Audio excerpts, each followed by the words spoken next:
देशातील समस्त समाज बांधव 30 करोड विमुक्त जाती भटक्या जमाती समाज NT DNT VJNT SMT BC MBC 12 समाजला माझा जय भारत जय भारतीय संविधान जय भटके मुक्त। साथियो, तुम्हाला माहीतच आहे की भटक्या मुक्तांची ओळख त्यांच्या साहित्यात नव्हती आणि त्यांचं साहित्य जर आलं तर तो समाज शासक बनतो। असंतलं एक मूर्तिमंत उदाहरण म्हणजे आपले डॉक्टर विश्वनाथ शिंदे सर। त्यांनी पालावर Kalidas Shinde sir doctor Kalidas Shinde sir जे की पालावर त्यांनी शिक्षण घेतलं, पालावर राहून त्यांनी PhD कंप्लीट केली आणि डॉक्टरेट मिळवून त्यांनी आहे ना झोळी हा ग्रंथ लिहिला। म्हणजे हे देशासाठी आदर्शवादी विचार आहेत। म्हणून जागतिक लेवलला ह्या झोळीला स्थान भेटलं पाहिजे। त्यासाठी 30 करोड भटक्या मुक्तांचं हे सगळ्यांची जबाबदारी की ह्या झोळीला पुढे पाठवावं आणि ते झोळी हा ग्रंथ खूपच सुंदर आहे। तुम्ही सगळ्यांनी ते झोळी ग्रंथ वाचा आणि ते वाचून ते समाजापर्यंत पोहोचवा, आपल्या मित्रपरिवारांना पोहोचवा। सगळ्या ज्या युनिव्हर्सिटीज आहेत म्हणजे JNU असो, दिल्ली युनिव्हर्सिटी असो, सगळ्या युनिव्हर्सिटीच्या स्टुडंटनी पण हे झोळी वाचा आणि ती झोळी मी लवकरच तुमच्यापर्यंत पोहोचवतोय। तर हे खूप छान पुस्तक आहे। तर त्यांनी कशा प्रकारे ते पुस्तक लिहिलं आणि कशा प्रकारे संघर्ष केला ते आपण ऐकून घेऊया। दादा, पूर्ण भारत देशातील 30 करोड भटक्या मुक्त जाती जनजाती समाजातर्फे तुमचं अभिनंदन। दादा, काय परिचय तुमचा, कसं इथपर्यंत पोहोचले, कसं ग्रंथ लिहिला? आता झोळी म्हणजे हे माझं वास्तव जीवन आहे।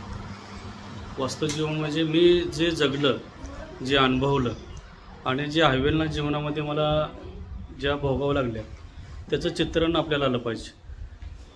समाजामध्ये अभ्यास करत असताना, फिरत असताना मला लक्षात आलं की या समाजावरती 4 पानंसुद्धा लिहिलेली नाही आणि कोणताच इतिहास त्यांचा लिखित स्वरूपात नाही। माझं जे बालपण आहे त्या आईवडिलांच्याबरोबर पालावरती भिक्षा मागत गावोगावी फिरत जगणं होतं। मग हे आईवडील भिक्षा मागायचे, आम्हाला जगवायचे, आज ह्या गावाला उद्या त्या गावाला असं भटकंती करत फिरायचो। तर गावामध्ये 4थीपर्यंत कसं आईवडिलांनी शिकवलं आणि त्यानंतर आईवडील पाल घेऊन नंतर भटकंती करण्यासाठी दुसऱ्या गावाला जायला निघाले। तर त्यावेळेस मी त्यांच्या पाठीमागे लागलो, रडू लागलो की आम्हाला शिकायचं म्हणून। मग आईवडील आम्हाला म्हणले की बाबा तुला आम्हाला शिकवता येणार नाही, कारण आमचा जो पारंपरिक उद्योगधंदा आहे तो भिक्षा आहे। तर भिक्षा मागून आपल्या पुढं जायला पाहिजे, त्याशिवाय आपण उदरनिर्वाह करू शकत नाही, जगू शकत नाही।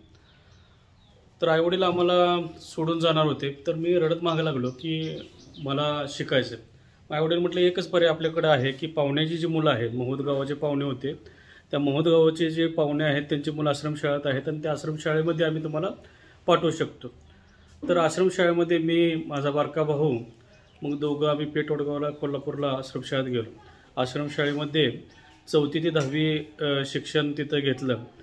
तर उन्हाळ्याची सुट्टी, दिवाळीची सुट्टी आमची अर्धी संपून जायची आणि तरीसुद्धा पुन्हा आम्ही आश्रमशाळेमध्ये असायचो, कारण आईवडील कुठं राहतात, कुठं पालं घेऊन फिरतात याचा पत्ताच आम्हाला नसायचा। आईवडिलांचं एखादं पत्र आलं त्याच्यावरती पत्ता लिहिलेला असायचा, मग ते गाव शोधत, आईवडिलांचा ठिकाणा शोधत आम्ही जायचो। कधी कधी पाला आम्हाला सापडायचे नाहीत, मग स्टँडवरती राहायचं किंवा उघड्या मारांवरती तिथं राहायचं। बरं, आईवडील तिथं पालावरती गेलं तर आईवडील जायचे भिक्षा मागायला, तर घरात आम्हाला अन्न खाण्यासाठी नसायचं। तर तांबे हातामध्ये आणि पिशवी हातामध्ये घेऊन आम्ही भावंड मग भाकरी मागायला जायचो। मग संध्याकाळपर्यंत जेवण भाकरी मागून आणलेलं त्याच्या पद्धतीनं आम्ही ते जगायचो। तेच खाऊन आम्हाला उदरनिर्वाह करायला लागायचा। त्यानंतर आईवडिलांची पालं होती बारामतीला आणि आईवडील म्हटले बाबा आता काहीतरी उद्योगधंदा कर, MIDC मध्ये काम कर किंवा काय कर। पण मी आईवडिलांना म्हटलं की नाही, मला पुढे शिकायचं आहे, एक संधी मला मिळालेली आहे। तर आईवडील म्हटले की मग पालात राहून शिक। मग आईवडिलांनी माझ्याबरोबर फलटणला, माझा मोठा भाऊ, माझी बहीण यांना घेऊन आम्ही तिथे मग 2 वर्ष फलटणला 11वी 12वी पाल घेऊन राहायला लागलो आणि तिथे शिकायला लागलो। 12वी पूर्ण झाली। आईवडील पाल घेऊन बाहेरच्या गावाला फिरत होते, आम्हाला थोडेसे अन्नधान्य वगैरे देत होते। भाऊसुद्धा कष्ट करून आम्हाला जगवत होता। मग त्यानंतर आईवडील म्हटले आता आम्हाला इथं जास्त दिवस राहता येणार नाही, आम्ही दुसरीकडे जातो। तर त्यानंतर 13वी 14वी 15वी 3 वर्ष मग हॉटेलमध्ये काम करायचं। आईवडील काय भिक्षा मागून काय पैसे पाठवायचे, भाड्याच्या रूममध्ये राहून ग्रॅज्युएशन BA इंग्लिश पूर्ण केलं। BA इंग्लिश पूर्ण केलं, पुन्हा पालावरती गेलो चौफुला आणि नंतर मग प्रश्न पडला, आईवडील मग अजून म्हणायला लागले लग्न करू किंवा काहीतरी उद्योगधंदा करून। मी म्हटलं नाही, मला शिकायचं। मग त्यानंतर पेपरमध्ये ॲड होती MSW संदर्भात, तर त्या MSWच्या संदर्भात ॲड होतं। मग मी ठरवलं की MSW करायचं आहे। त्याच्या एंट्रन्ससाठी पुस्तक नव्हते, माझ्याकडे काही नव्हते. तर पुण्याला गेलो, लोकांकडे पैसे व्याजाने घेतले, पुस्तकं आणले. त्यानंतर कोल्हापूरला गेलो, परीक्षा दिली, त्या परीक्षेमध्ये पास झालो. घरी आलो, आनंद गगनात मावत नव्हता. पण प्रश्न दुसरा पुढे उभा राहिला होता की त्याची फी कशी भरायची. तर फी भरण्यासाठी मग सातारा येथे राहणारे आमचे एक आजोबा आहेत, अर्जुन शिंदे म्हणून, त्यांच्याकडे मग आम्ही पैसे घेतले आणि कोल्हापूरला भरून आलो पैसे. मग MSW पूर्ण केलं. MSW पूर्ण करून पुन्हा पालामध्ये आलो. आईवडील म्हणले आता तर काम कर. मग मी त्यांचं 1 वर्ष पुण्यामध्ये काम करू लागलो. पण मला अस्वस्थ वाटायचं. मला वाटायचं की आपल्याला शिकलेलं आहोत तर आपल्याला पुढे जायचं आहे. तर माझ्या मनामध्ये एक विचार होता की आजपर्यंत लक्ष्मण गायकवाड असेल, लक्ष्मण माने असतील किंवा बाळकृष्ण रेणके असतील, या लोकांनी साहित्य निर्मिती केली किंवा चळवळ उभा केल्या. तर याच्यामध्ये या चळवळीमध्ये सर्वात मोठा जो आमचा जो विकनेस आहे किंवा ड्रॉटफॉल आहे ते रिसर्च बेस्ड एज्युकेशन नाही किंवा रिसर्च बेस्ड मांडणी करता येत नाही. तर मला वाटलं की रिसर्च बेस आपल्याला मांडणी करता आली पाहिजे किंवा पुढे जाता आले पाहिजे. तर आपल्याला रिसर्च करावं लागेल. मग पुण्यामध्ये 6-7 महिने मी तयारी करून टाटा सामाजिक विज्ञान संस्था मुंबई येथे एंट्रन्स फॉर्म भरला आणि तयारी करून 7 महिने टीसमध्ये माझं सिलेक्शन झालं. तर साधारणतः 2008-09 पासून ते 2018पर्यंत मी MPhil आणि PhD अशा 2 डिग्र्या टाटा सामाजिक विज्ञान संस्थेमध्ये पूर्ण केल्या. 1-2 वर्ष मला टीसमध्ये राहण्याची संधी मिळाली, त्या पद्धतीनं संघर्ष करून. पण त्यानंतर मला काहीच तारण माझ्याकडे नव्हतं. तर खांदा कॉलनी पनवेल इथे पालात राहून आईवडिलांच्या इथून, तर पालात राहून तिथून मग ये जा करून टाटा इन्स्टिट्यूटमध्ये राहिलेली 5-7 वर्षे मी पूर्ण केली. डॉक्टरेट झाली माझी, PhD झाली. PhD झाल्यानंतर किमान प्रोफेसरशिप किंवा काय तर काम मिळेल, सन्मानाचं जीवन मिळेल, आईवडिलांची झोळी मी थांबवेल किंवा भिक्षा जी आहे ते आमची संपेल अशी एक अपेक्षा होती. पण झालं वेगळंच. मी कामासाठी एवढं फिरू लागलो. पूर्ण वेळ नोकरी तर कुठंच मिळत नव्हती. तर अर्धे वेळसुद्धा नोकरी मिळाली पाहिजे अशा पद्धतीने मी जात होतो. मग त्यानंतर दिगंजी ते जे वडिलोपार्जित जे देवाची पूजा अर्चा करतात त्यासाठी आम्हाला थोडीफार इनामी जमीन होती. मग ते थोडेसे विक्री झाल्यामुळे ती जमीन वाचवण्यासाठी मग मला संघर्ष करायला लागला 5-6 वर्ष. मग ती जमीन कोर्टाने मग आम्हाला त्याच्यावरती सदस्य म्हणून माझी आणि माझ्या मोठ्या भावाची देवदास शिंदे यांची निवड केली. पण पोटाचा प्रश्न जो आहे तो अजूनपर्यंत सुटत नाही. मध्यंतरीच्या काळामध्ये 2020 कोरोना काळ सरतो तोपर्यंत मुंबई विद्यापीठामध्ये तासिका तत्वावरती मी काम करू लागलो. तासिका तत्वावरती साधारणतः 2020 पासून ते 2024 मार्चपर्यंत काम करत होतो. मध्यंतरी ऑर्डर संपली, पुन्हा ऑर्डर आली. तर एका दिवसात ऑर्डर माझी मुंबई विद्यापीठामध्ये विड्रॉवल झाली. त्यानंतर मग गावी येऊन थांबण्याशिवाय माझ्याकडे दुसरा पर्याय राहिला नाही. याबरोबरच राहण्यासाठी घराचा संघर्ष फार मोठा होता. मग आम्ही 4 घरकुल ग्रामपंचायतीच्या माध्यमातून मंजूर करून घेतले. समाजातले सुद्धा 4 घरकुल मंजूर केलेले आहेत. तर त्या घरकुलचं काम करून एक छोटासा निवारा आता उभा करतो आहे. अजूनसुद्धा पूर्ण वेळ नोकरी नाही, त्याच्या शोधात आहे.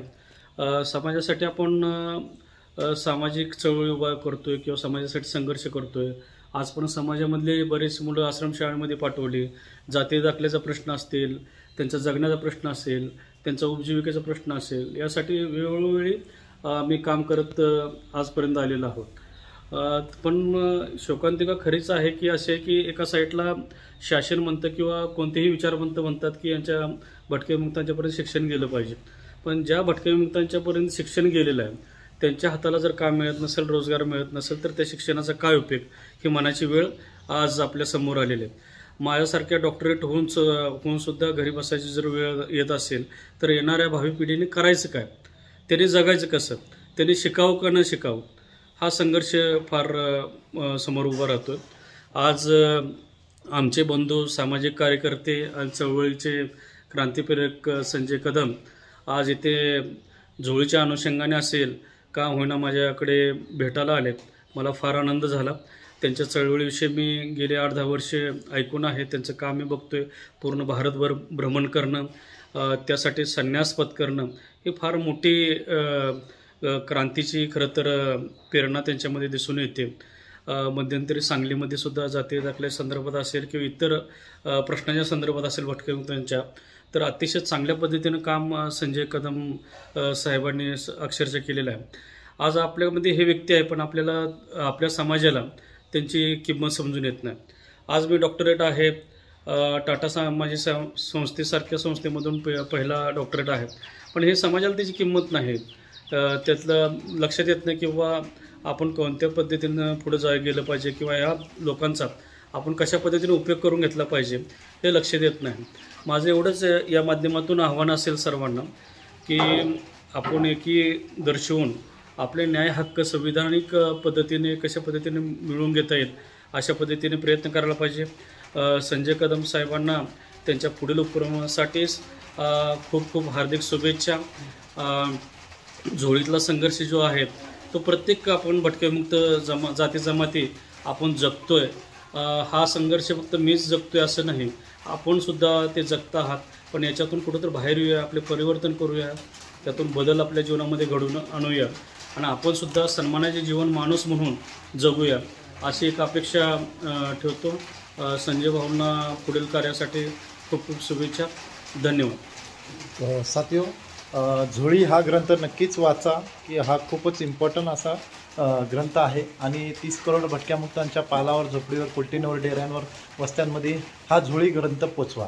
कारण की हे आत्मकथा फक्त कालिदास साहेबांची नाही आहे, तर ही आत्मकथा प्रत्येक पालावर राहणाऱ्या व्यक्तीची आहे. प्रत्येक भारतीय नागरिकाची ही आत्मकथा आहे. त्यामुळे आपण नक्कीच हे वाचावं आणि समाजापर्यंत पोचवावं. त्याच्यासोबत आम्ही भारत सरकारला 30 करोड विमुक्त जाती भटक्या जमाती समाज विनंती करतो की हा आमच्या साहित्य, हे जे आमचं साहित्य आमचं पहिलं साहित्य असं आहे की जे राष्ट्रीय आंतरराष्ट्रीय स्तरावर पोचलेलं आहे आणि पण हे भारत सरकार ह्या साहित्याची दखल घेत नाही आहे. त्यामुळे आदरणीय प्रधानमंत्री, त्याच्यासोबतच आदरणीय सामाजिक न्यायमंत्री, केंद्रीय विमुक्त घुमंतू विकास कल्याण बोर्ड या आणि सगळ्या राज्यांचे मुख्यमंत्री यांना आम्ही विनंती करतो की ह्या ग्रंथांना आदरणीय डॉक्टर कालिदास शिंदे साहेबांना पद्मश्री पुरस्कार भेटावा आणि त्यासाठी आपण सगळ्यांनी पाठपुरावा करावा ही मी पूर्ण समाजाला विनंती करतो. धन्यवाद. थँक्यू. तुमच्या सगळ्यांसोबत भारत देशासोबत संजय मारुती कदम, एक भारतीय. थँक्यू.